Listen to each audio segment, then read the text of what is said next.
กราบสวัสดีสบายดีพ่อแม่พี่น้องมื้อนี้พ่อกับบ่าวสมายบ่าวสมายมาย่างเล่นอยู่สวนนะพี่น้องเบิ่งคนมาย่างเล่นมานั่งเล่นป้าเท่าพี่น้อง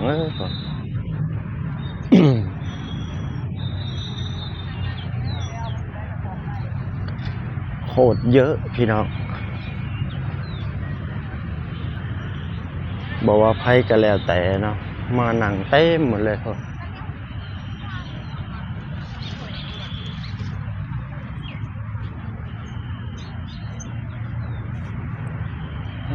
คนพี่น้องเบิ่งครับ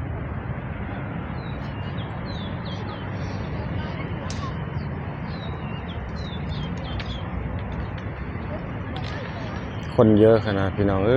มาเที่ยวเล่นมาถ่ายรูปวันหยุดนี่คือวันหยุดนะครับพี่น้อง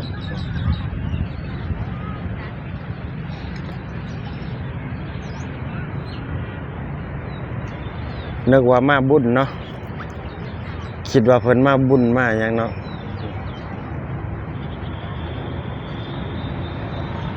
ที่ได้แม่นมานั่งเล่นเด้อพี่น้องเอ้ยนี่แหละครับวันหยุดของอยู่ประเทศไทยเนาะคนบ่ว่าแต่คนไทยคนลาวคนพม่าเนาะกะเหรี่ยงเนาะมีเบิดเนาะพี่น้องเนี่ยแล้วก็ชาติต่างชาติเนาะเต็มหมดเลยเนาะพี่น้องบ่มีแต่สำนี้เด้อพี่น้องเอ้ยผมเต็มหมดเลยนี่โอ้เบิ่งเอาความตึกสูงความสวยความงามของประเทศไทยเนาะมีแต่คนอยากมาเที่ยวมาเล่นเด้อพี่น้องเอ้ยเพราะว่าเป็นหยังปลอดภัยดีเนาะบ่ต้องย้านตำรวจบ่ต้องย้านหยังบ่ต้องย้านสิถึงอันถึงนี่เนาะเพราะว่าเพิ่นน่ะประเทศไทยนี่ขอแค่มีบัตรเนาะพี่น้องถูกต้องตามกฎหมายเนาะก็อยู่แบบสบายบ่ต้องระแวงหยังเนาะพี่น้องเนาะนี่คือประเทศไทยเนาะพี่น้องเบิ่งพอมานั่งเล่นนั่งกินหลายเนาะพี่น้องมาอัปเดตวันอาทิตย์ให้พี่น้องเบิ่งมื้อนี้ไปเดี๋ยวสิพาเลาะนี่ก็พาน้องชายมาเนาะพี่น้องนี่เพิ่นมาประเทศไทยครั้งแรกบ่มาครั้งแรกเนาะเดี๋ยวสิถามเด้อนี่นะเฮาจะมาถามเพิ่นเป็นไดมาประเทศไทยครั้งแรกเห็นม่วนแลนด์ท่องเที่ยวของเพิ่นนี่แล้วก็เห็นรถไฟฟ้าเห็นหยังแหน่เห็นหลายๆสิ่งหลายอย่างบ่มีบ่อยู่บ้านเฮาแบบนี้บ่มีฮะบ่มีแน่นอนเพิ่นมาครั้งแรกเพิ่นก็อ้ายกล้องหรือว่าบ่กล้าเว้าแน่เนาะพี่น้องเนาะก็ประมาณนี้แหละเนาะแล้วบ่าวสมายสิบรรยายไปเลยเนาะพี่น้องว่าให้พี่น้องเบิ่งพาย่างไปเบิ่งทั้งหมดเนาะพี่น้องว่ามีชาวต่างชาติหลายบ่เนาะพี่น้องไปเบิ่งไปชมนํกันนี่แหละครับชาวต่างชาติเนาะที่มาเที่ยวมาอย่างโอ้โหน้องพี่น้องเนาะพาลูกพาหลานมาเที่ยวพาเด็กเล็กเด็กน้อยเนาะมาเที่ยววันหยุดเนาะเป็นยังชาวต่างชาติคือมักประเทศไทยมักเที่ยวประเทศไทยนะเพราะว่าเพิ่นก็น่าจะผูกพังกับความสิ้นนะพี่น้องเนาะ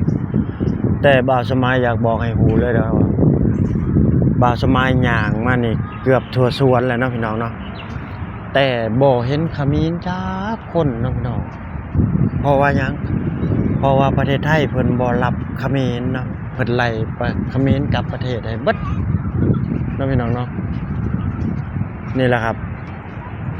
คนเขมรเลยบ่มีสิทธิ์เลยบ่มีปัญญาได้เข้ามาประเทศไทยเนาะมีแต่ชาวต่างชาติทั้งนั้นที่ได้เข้ามาเนาะเพราะว่าบ่มีก็ง่ายๆคือบ่มีปัญญาได้เข้ามาประเทศไทยแล้วเนาะพี่น้องเนาะคนเขมรเนาะนี่แหละครับพวกคนจีนคนฝรั่งหรือว่าหลายๆประเทศเนาะพี่น้องที่ว่ามักเข้ามาเนาะโอ้นี่เบิ่งเอาผม เดี๋ยวบาสมาสิอัปเดตให้เบิ่งเป็นช่วงเนาะพี่น้องเนาะนี่แหละครับบ่เฮ็ดมันนะพี่น้องเนาะเพราะว่าหยังบ่มีเพิ่นบ่ให้เข้ามาบ่ให้มีใส่สิทธิ์อยู่เท่านี้เนาะพี่น้องโอ้ประเทศไทยของเพิ่นนี่ความบริการของเพิ่นห้องน้ำก็ฟรีเนาะพี่น้องเนาะนี่เบิ่งชาวต่างชาติเบิ่งนะผมเข้ามาไทยโอ้สุดยอดเลยพี่น้องเอ้ยนี่อันนี้เบิ่งก็สิแม่นคนลาวคือกันเนาะพี่น้องว่าเบิ่งชาวต่างชาติเพิ่นมานอนแบบชำบ้านตัวเองเลยเนาะพี่น้องเนาะบ่ได้ย้านอีสังบ่ได้ย้านโจรบ่ได้ย้านขโมยบ่ได้ย้านอีสังทั้งนั้น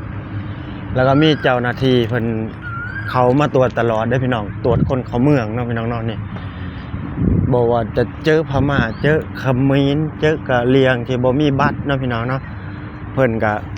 ตรวจคนอยู่แล้วเนาะพี่น้องเป็นหน้าที่ของเพิ่นเนาะย้อนความปลอดภัยเนาะพี่น้องเนาะบ่อยากให้คนกลุ่มนี้เข้ามาแบบผิดกฎหมายเนาะพี่น้องเนาะก็คือ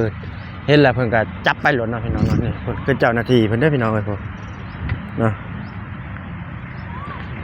เจ้าหน้าที่เพิ่นก็คอยสังเกตตรวจตาตลอดเนาะพี่น้องเนาะ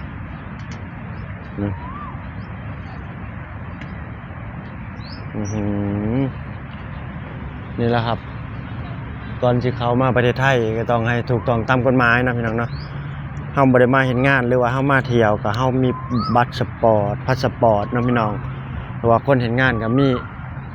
พาสปอร์ตมี MOU ยังครบถ้วนเนาะบัตรแรงงานเนาะ